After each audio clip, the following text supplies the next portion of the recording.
Good morning, good morning, good morning. Ito po si Kuya Kits nagsasabing maganda ang iyong umaga kapag kasama mo si Kristo. I'm here in Bermosa Sports Hub. Pwede naman. Kahit sino. 250, 2 hours. Ito po ang Bermosa School Compound. Dito sa Bacoor, Cavite, along Daang Hari. Ito yung kanilang sports area. Ito yung swimming pool. Yung swimming pool area. Yan.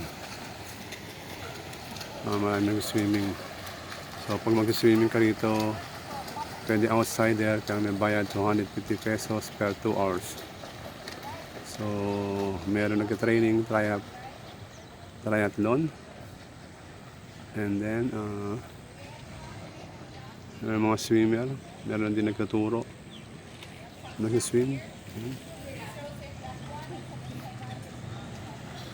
Yan, mga swimmer. Ganito kaganda rito. Yan, lalakad tayong konti. Ito yung aming bike. Hindi ba pala pwede mo sinis din? Bakit? Bakit sa tenga niya? Yan, dito kami nagbabike. Kami nagbabike, mga bikers dito. Kasi along the highway, pero private highway ito. Para sa Lasal, Bermosa School. Ang ganda yung area. Meron silang landmark. Bababa ako. Yan. Ganda yung area. Meron jogging area, jogging path. Bike area niya dito sa kalsada. Yung mahaba ito. So, ilang kilometers to?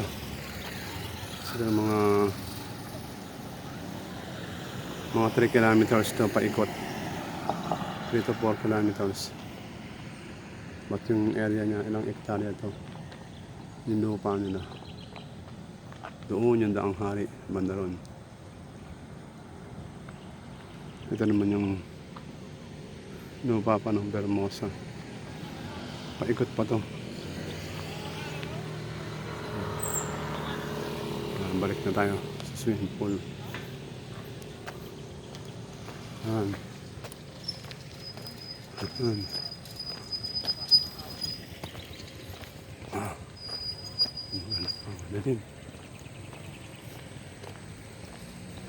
Ang ganda rito mag-jogging. So it's 6 o'clock in the morning.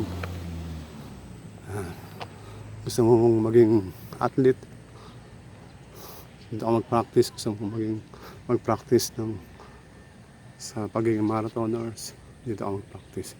Meron football area, meron din silang basketball area dito. Ayan. Dami mga pupunta dito, mga Lasalians. Ayan. Ayan. So goodbye na. Kami mag-morning breakfast na kami. Maraming salamat. Ito po si Kuya Kits nagsabing Jesus loves you.